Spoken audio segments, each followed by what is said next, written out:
a guy I work with, and he was a white guy. I didn't think he liked me. So one day he said, Bobby, you know what? I'm gonna take you hunting with me. I said, that's cool, where we going? He said, we're gonna go to Boonville. And we're gonna do some coon hunting. Now I'm thinking he didn't like me, right? I was like, that's great, that's cool though.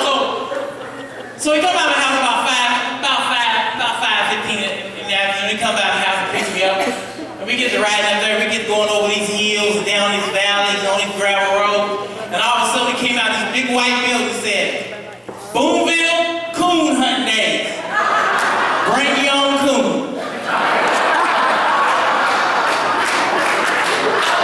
I looked at him, I said, man, should we get a coon? He said, nah, Bobby, you and me, everything's good. I was happy. Man, listen, I ain't never seen this. The last time I seen this many white people one place was at that building.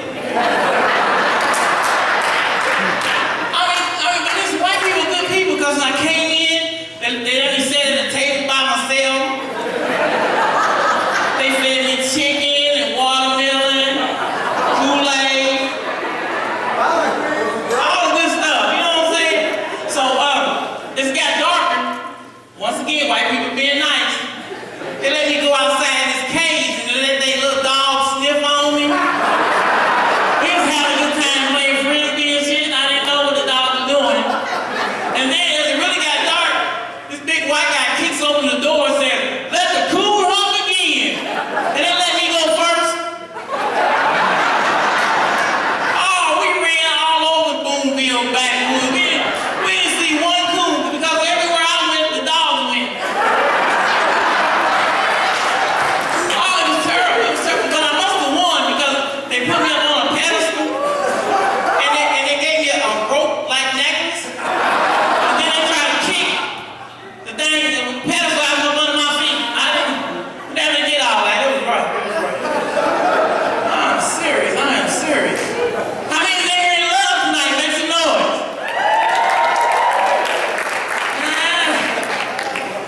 You can tell I'm a pretty big person. But when I'm out on tour and doing things like that, I seem to only attract big women. And all they do, big women think I'm big, we should hook up. We shouldn't do this. Big women put a lot of pressure on me.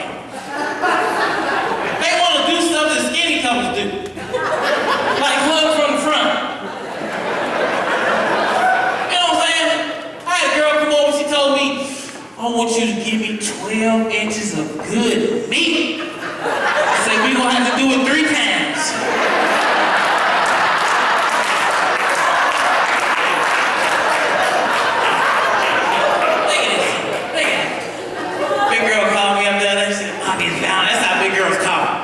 This is my big girl boy. Bobby, you know it's Valentine's.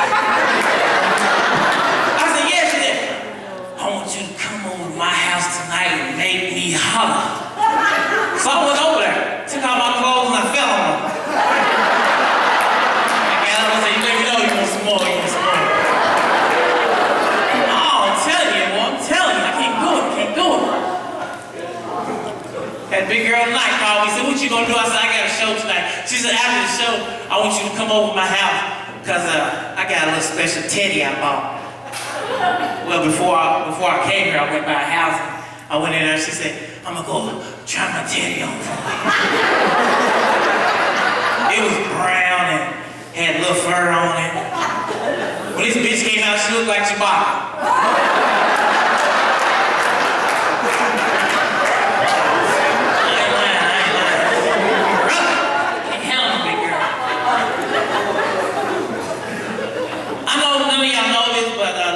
About this time, April Fool's Day, I had a coma and was in the hospital for 52 days. I was in a coma. And, things were looking pretty bad. And they moved me out. And St. Mary's, anybody who works at St. Mary's? Oh, shoot. I like St. Mary's, but St. Mary's, their billing department is off the hook. As soon as the first day that I got out of the coma, I got a bill. And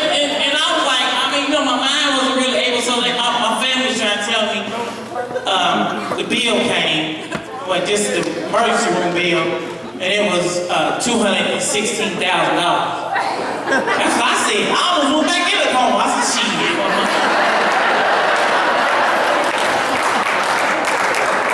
But, I mean, the building department, I like them, you know, they're aggressive. They want their money, which I understand, but bitch, I'm broke. I didn't know if you know that. But the woman called, when I got home a couple months later, and the woman called, and she was like, okay, I can't speak to Bob Bridge. I said, this is him. She said, we have a bill for $473,000. I want to know when it's going to get paid. I said, don't I can say, me too. They pay that motherfucker, I got some more. I want to look at this. Before I get out of here, I know y'all want to get on it. Before I get out of here, everybody here got some bad kids. Make some noise, you got some bad kids. Come on now. I know my little boy is the only one. But my little boy, he's been watching me lately, and he's picking up this knack to lie. And so, I mean, you know, he's getting good at it. I don't know when he's lying or when he ain't. So I talked to a friend of mine, and he tells me, Bob, you should go on the internet because they got lie detectors on the internet. And I was like, man, you know he's not gonna sit still for a lie detector. He said, no, they got voice activated lie detectors. And what they do is whoever tells a lie within 60 feet, they will get up and go smack him in the mouth. I thought it was the coolest thing I ever seen in my life. So I bought one out and I put it over in the corner. And then just the other day, my boy came home 2 hours late from school. I said, well, where you been? He said, Daddy, I was practicing basketball with his robot. Jumped up, went over to my little boy, smacked him in the mouth. My little boy said, Daddy, what's that? I said, son, that's my new lie detector robot. You've been lying and you tell me where you have been. He said, Daddy, I was over my cousin Jason's house. I said, what was you doing over there for 2 hours? He said, Daddy, we were studying for my spelling words with his robot. Jumped back up, went over to the little boy, smacked him in the mouth. I said, you lying to me, son. You tell me what you was doing. He said, Daddy, I was watching adult movies. I was hurt. I said, what's wrong with you, boy? You just a kid. Them movies are for adults. When I was your age, I never did nothing like that. And his robot jumped up. Came up to me, smacked me in the line, right? Well, my fiance came out of the kitchen, laughed, and I said, what's so funny? She said, he's going to do